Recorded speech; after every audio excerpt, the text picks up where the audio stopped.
Hello future आईटीपियन, so welcome to this channel. So guys, इस video में हम लोग डिस्कस करने वाले हैं कि पिछले साल कौन से चैप्टर से ज़्यादा मार्क्स के क्वेश्चंस आए थे एंड क्या हाई वेटेज है उनका, और कौन से इजी चैप्टर्स हैं एंड किन चैप्टर्स को आप कवर कर लें तो आपका ज़्यादा अच्छे तरीके से मतलब एग्ज़ाम में 400 प्लस स्कोर कर सकते हैं।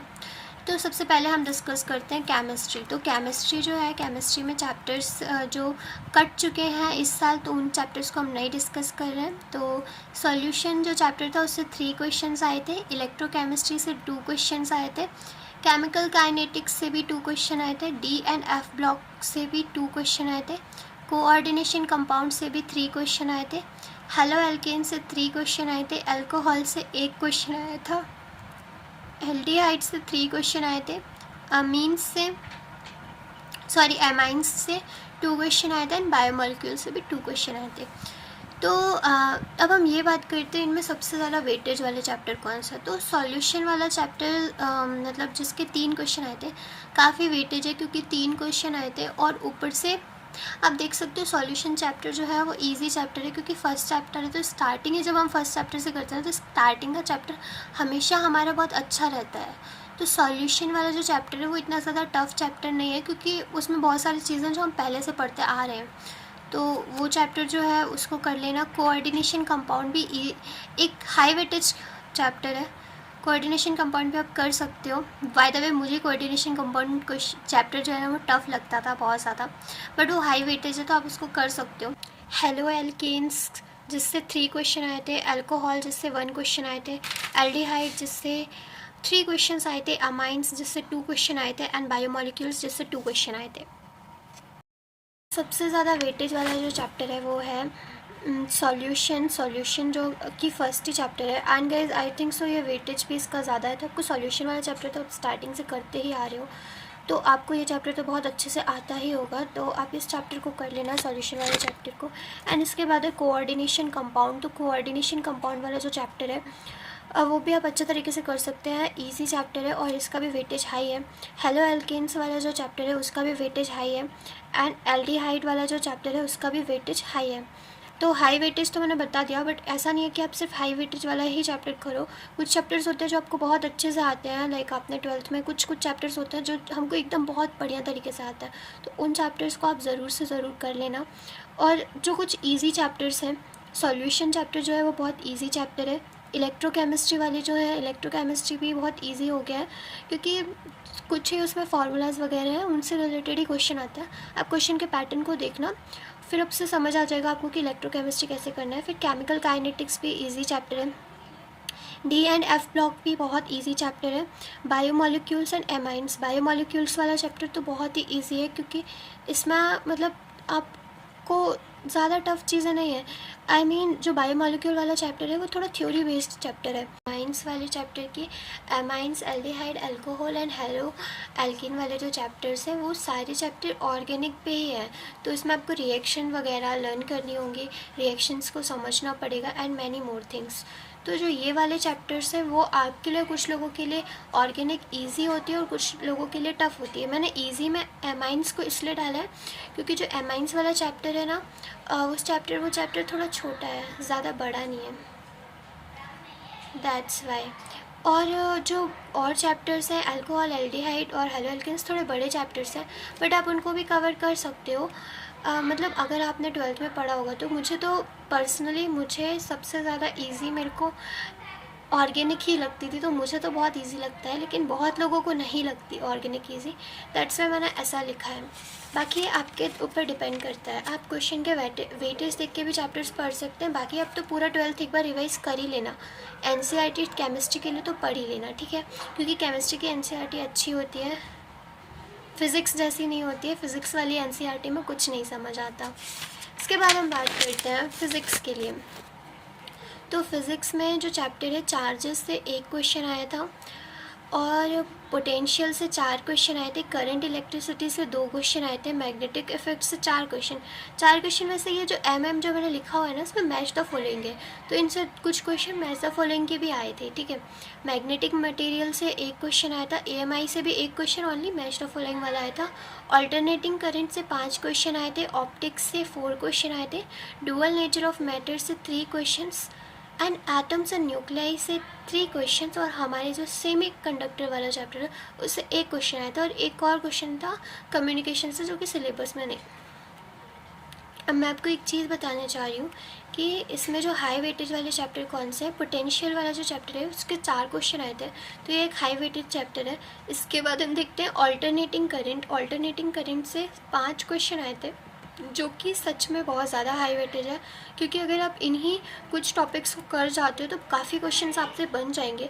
जैसे ऑल्टरनेटिंग करंट के 5 क्वेश्चन आए थे, पोटेंशियल के 4 क्वेश्चन आए थे, और मैग्नेटिक इफेक्ट से कितने क्वेश्चन आए थे, 4 क्वेश्चन आए थे, ऑप्टिक्स से भी 4 क्वेश्चन आए थे।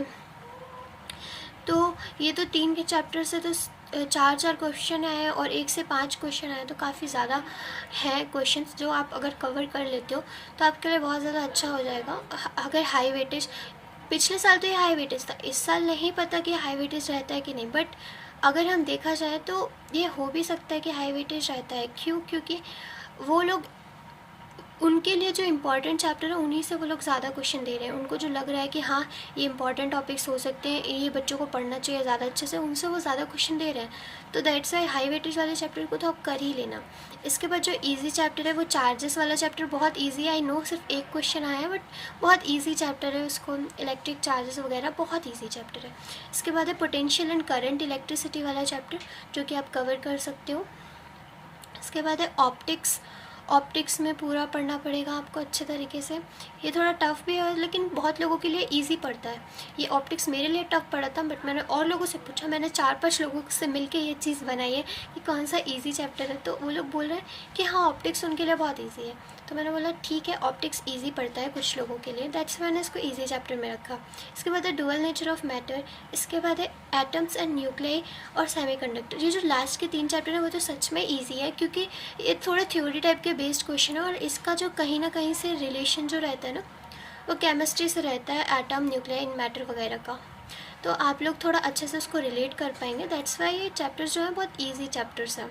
इसके बाद इसमें मैंने एक नोट लिखा हुआ है, learn formulas of all chapters. तो ये बहुत ज़्यादा इंपॉर्टेंट नोट है, क्योंकि भाई सारे चैप्टर्स के अगर आप फार्मूलाज भी लर्न कर लेते हो, मैं फ़िज़िक्स में आपको ये बोल रही हूँ कि सारे चैप्टर्स के फार्मूलाज लर्न कर लो, आप कोई से भी चैप्टर के फार्मूलाज मत छोड़ो।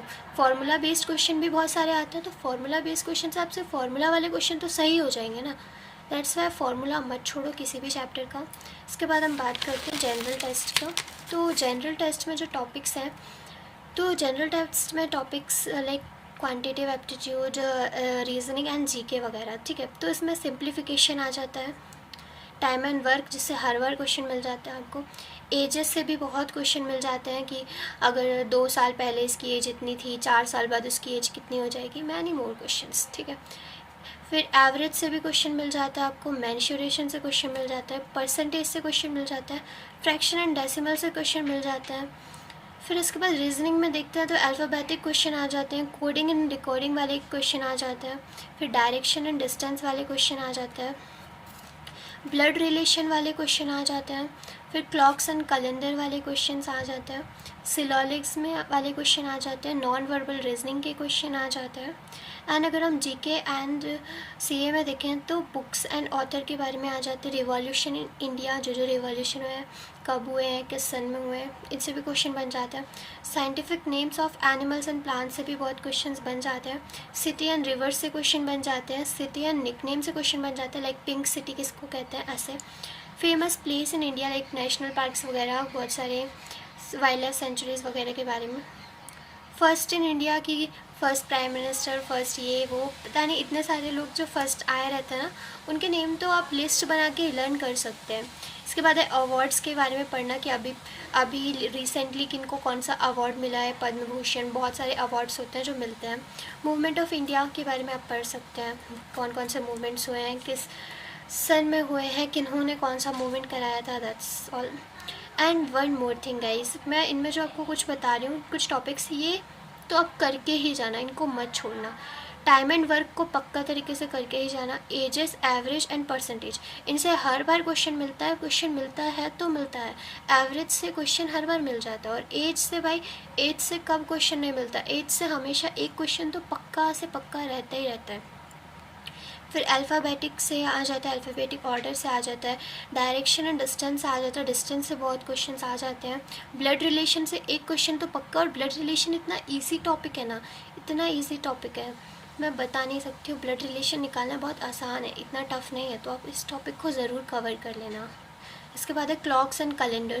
तो इसमें क्लॉक्स एंड कैलेंडर सबके इनमें क्या क्या फार्मूलाज यूज़ हो रहे हैं, कैसे हम डेट निकालते हैं, कि वो क्वेश्चन आ जाता है कि कौन सी डेट को कौन सा डे था। अगर ये सारी चीज़ें जो है ना वो एग्ज़ाम में क्वेश्चंस आते हैं क्लॉक से, और पिछले बार तो क्लॉक से और कैलेंडर से दोनों से क्वेश्चन आए थे, ठीक है।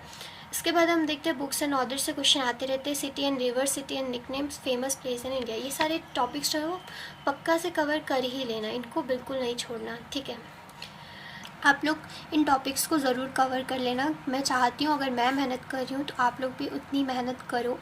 एंड सबसे पहली चीज़ इसमें जो टॉपिक्स हैं मैथमेटिक्स में, जो हमारे चैप्टर्स हैं, मतलब टॉपिक्स नहीं चैप्टर्स, तो चैप्टर्स में रिलेशन एंड फंक्शन से एक क्वेश्चन आया था पिछले साल, एंड इन्वर्स ट्रिग्नोमेट्रिक फंक्शन जिसके 1 क्वेश्चन आया था। मैट्रिसेस एंड डिटर्मिनेंट, मैट्रिसेस का 2 क्वेश्चन एंड डिटर्मिनेंट का 3 क्वेश्चन आए थे। इसका आप मान लो मैट्रिसेस एंड डिटर्मिनेंट का आप एक ही चैप्टर मान लो, क्योंकि दोनों जो है पूरे इंटरलिंक्ड चैप्टर है। एंड दोनों चैप्टर लाइक मुझे, मैं बता रही हूँ, मेरे को 12th क्लास में सबसे ज़्यादा easy matrices and determinant chapter ही लगा था। तो दोनों में जो भी आप देख रहे हो 2 क्वेश्चन और 3 क्वेश्चन, तो उनमें से आप ये कर सकते हैं कि इन चैप्टर्स को बहुत अच्छे से कवर कर सकते हैं, क्योंकि दोनों जो है इंटरलिंक्ड चैप्टर है, तो इसको ज़रूर कवर कर लेना। और ये मान लेना कि मैट्रिसेस एंड डिटर्मिनेंट से 5 क्वेश्चन आने वाले हैं। इसके बाद कंटिन्यूटी, कंटिन्यूटी का 1 क्वेश्चन आया था। फिर है एओडी यानी कि एप्लीकेशन ऑफ डेरिवेटिव्स, उसके 4 क्वेश्चन आए थे। इंटीग्रल्स के 3 क्वेश्चन आए थे। एप्लीकेशन ऑफ इंटीग्रल्स कि उसके 1 क्वेश्चन आया था। एंड डिफरेंशियल इक्वेशन के 4 क्वेश्चन आए थे, और वेक्टर के 2 क्वेश्चन आए थे। एंड 3D वाला जो चैप्टर है, वेक्टर के बाद जो 3 डायमेंशनल वाला चैप्टर है, उसके 1 क्वेश्चन आया था। लीनियर प्रोग्रामिंग प्रॉब्लम के 2 क्वेश्चन आए थे, एंड प्रोबेबिलिटी के 3 क्वेश्चन आए थे। इसमें अब हम देखते हैं कि इसमें कौन से हाई वेटेज चैप्टर है। तो हाई वेटेज चैप्टर कौन कौन से हैं। एप्लीकेशन ऑफ डेरिवेटिव जो है वो एक हाई वेटेज चैप्टर है, क्योंकि मतलब इसके जो क्वेश्चन आए थे ना, इसमें एप्लीकेशन ऑफ डेरिवेटिव से 4 क्वेश्चन आए थे, तो काफ़ी ज़्यादा क्वेश्चन है।